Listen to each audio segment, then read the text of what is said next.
اللہ رب العزت نے مٹی کے پتلے کو سجدہ کرنے کا حکم نہیں دیا تھا.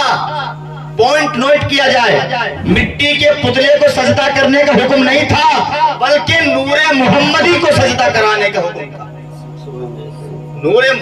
مٹی کا پتلا تو بہت پہلے بنا دیا گیا تھا, لیکن سجدہ کرنے کا حکم مٹی کا پتلا بنانے کے بعد نہیں ہوا. جب اس کے اندر اللہ نے اپنے دست قدرت سے اپنے محبوب کے نور کو رکھا, تب حکم فرمایا اسجدوا لآدم, اب آدم کو سجدہ آتا ہے. میرے محبوب تیری شان تو اللہ نے یوں بیان کی ہے. اللہ فرماتا ہے والضحى واللیل اذا سجا ما ودعک ربک وما قلی, اور آگے اللہ فرماتا ہے الم نشرح لک صدرک ووضعنا عنک وزرک الذی انقض ظہرک ورفعنا لک ذکرک, اور اللہ آگے ارشاد فرماتا ہے انا اعطیناک الکوثر فصل لربک وانحر ان شانئک هو الابتر.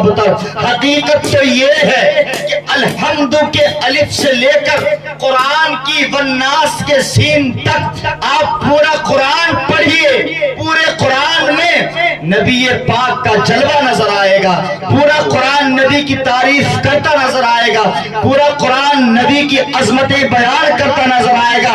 پھر کیوں نہ اعلیٰ حضرت بے ساختہ ہو کر پکار اٹھتے ہیں.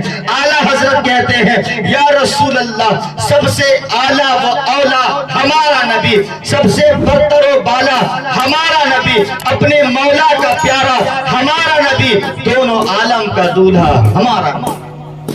اب یہ بات چل رہی ہے نبی کی. اب اللہ نے ہمیں بڑی عظمت والا, بڑی شان والا نبی ہمارے لیے بھیجا, ہماری رہنمائی کے لیے. اب جب اللہ کے نبی دنیا میں ہماری رہنمائی کے لیے آئے ہیں, ہماری ہدایت کے لیے آئے ہیں, ہمیں راہ راست پر چلانے کے لیے آئے ہیں, تو اب ہماری بھی کوئی ذمہ داری بنتی ہے. دیکھیے میرے آقا صلی اللہ تعالی علیہ وسلم نے 40 برس کی عمر میں نبوت کا اعلان فرمایا. اور اگر کوئی جاہل یہ کہے کہ 40 برس کی عمر میں نبی کو نبوت ملی تھی, تو یہ سمجھنا کہ وہ مولوی نہیں ہے بلکہ وہ شیطان کا مرید ہے. اور شیطان کے مریدوں کو نبی کی عظمت سمجھ میں نہیں آتی ہے. کچھ لوگ کہتے ہیں نا کہ نبی کو 40 سال کی عمر میں نبوت ملی تھی. آئیے ہم آقا سے پوچھتے ہیں.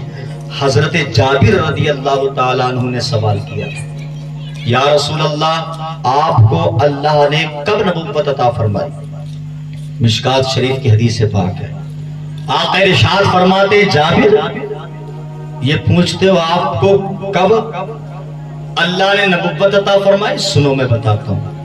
جب نہ زمین تھی نہ آسمان, نہ چاند تھا نہ سورج, نہ ستارے تھے نہ شجر نہ حجر, نہ پیڑ نہ پودے, نہ سمندر نہ دریا, کچھ بھی نہیں تھا, بلکہ اللہ کے رسول صلی اللہ تعالی علیہ وسلم ارشاد فرماتے ہیں جب اللہ نے آدم علیہ السلام کا پتلا بنایا بھی نہیں تھا, جب آدم علیہ السلام کا پتلا مٹی اور پانی کے درمیان تھا, اس وقت بھی میرے سر پر نبوت کا تاج رکھا ہوا تھا.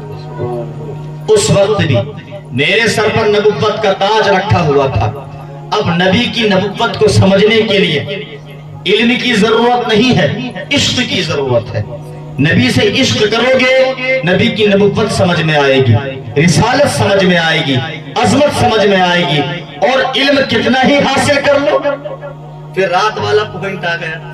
ابھی ایک صاحب نے سوال کیا تھا, میں نام نہیں لوں گا, تو سوال کچھ ایسا ہی تھا کہ مولانا صاحب آپ نے رات نماز کو لے کر کے ذکر کیا تھا, تو آپ نے یہ بتایا تھا کہ نماز کی ضرورت نہیں ہے. تو میں نے بولا کہ میں نے ایسا نہیں کہا, میں نے یہ کہا تھا کہ پہلے ایمان بعد میں نماز, پہلے ایمان ہے بعد میں نماز. اب پھر وہی بات آ رہی ہے لوٹ کر کے, نبوت کا مقام کیا ہے؟ اگر صرف علم سے نبوت سمجھ میں آتی تو شیطان کبھی نبوت کے آگے سر جھکانے سے انکار نہیں کرتا. شیطان نے جو سر جھکانے سے انکار کیا تھا نا, وہ نبی کے پتلے کے آگے ہی تو کیا تھا. حالانکہ وہ مٹی کا پتلا تھا، لیکن اس وقت میں اس مٹی کے پتلے کے اندر آقا کریم جناب محمد الرسول اللہ صلی اللہ تعالی علیہ وسلم کا نور جلوہ گر ہو چکا تھا۔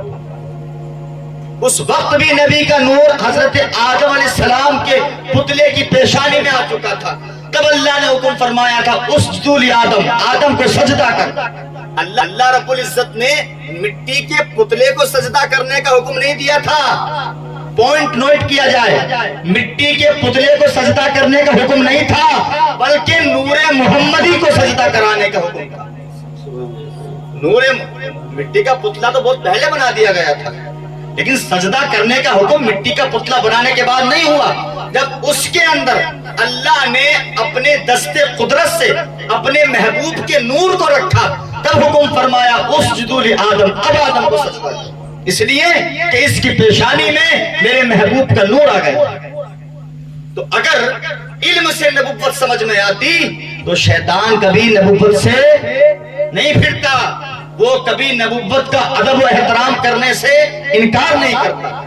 تو نبوت کو اگر جاننا ہے، رسالت کو اگر سمجھنا ہے، نبی کی عظمت کو اگر پہچاننا ہے تو علم سے پہلے ایمان کی ضرورت ہے، ایمان کی ضرورت ہے، اور ایمان کا نام ہی اعلیٰ حضرت رضی اللہ تعالیٰ عنہ نے فرمایا نا، یا رسول اللہ لوگ تو ادھر ادھر بھاگے پھرتے ہیں، ایمان کہاں جائیں، ایمان کے لیے کہاں جائیں، ایمان کہاں تلاش کریں؟ اللہ کی سرتابہ قدم شان ہے یہ، انسان نہیں انسان وہ انسان ہے یہ۔ قرآن تو ایمان بتاتا ہے انہیں، لیکن ایمان یہ کہتا ہے میری جان ہے۔